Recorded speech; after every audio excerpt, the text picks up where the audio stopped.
The other day, I was being interviewed for a podcast dealing with AI technology and kind of where things are going and tools we can use to get the most out of it. And one of the topics that we discussed, and I wanted to touch on, whether you're in e-commerce or almost anywhere else online, is using AI tools to create great content can be done. But right now, for the time being, at least, you really want to involve a human being in the loop. And it's not because I think, there's going to be errors with certain tools or this or that, which right now there are. But what you can really do with a person is, yes, you can catch those outliers. You can catch when there might be an issue. But what you're really looking for is to make sure that the tone, the voice really comes through. And right now, you don't want to be just hands off and just let things go through an entire pipeline.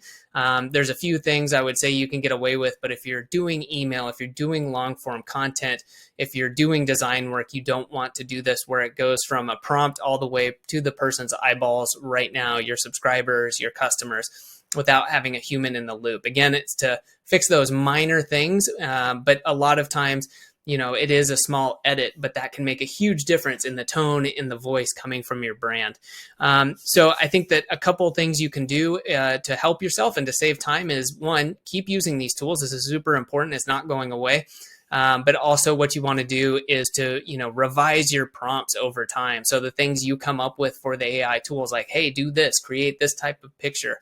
Make sure you're updating it over time. And don't be afraid to try other people's prompts. People share this stuff all over the place. You can now just Google, hey, what's a great way to, prompt OpenAI ChatGPT to do X, and whatever that is. And you'll come up with people sharing all the stuff they've got. Some are great, some are garbage. But if you're using these tools, spend a little time and invest in that, make it your own, edit that, have it, create it with your own tone, and then just go from there. And again, have that pipeline, but make sure there's a human editor in there, whether that's you, whether that's a team member, something else like that. You can get much better results. If you'd like help with this, with any technology, AI stuff and content or email marketing for your e-commerce business, you can get in touch with me, Adam Moody, at oasisoptimization.com.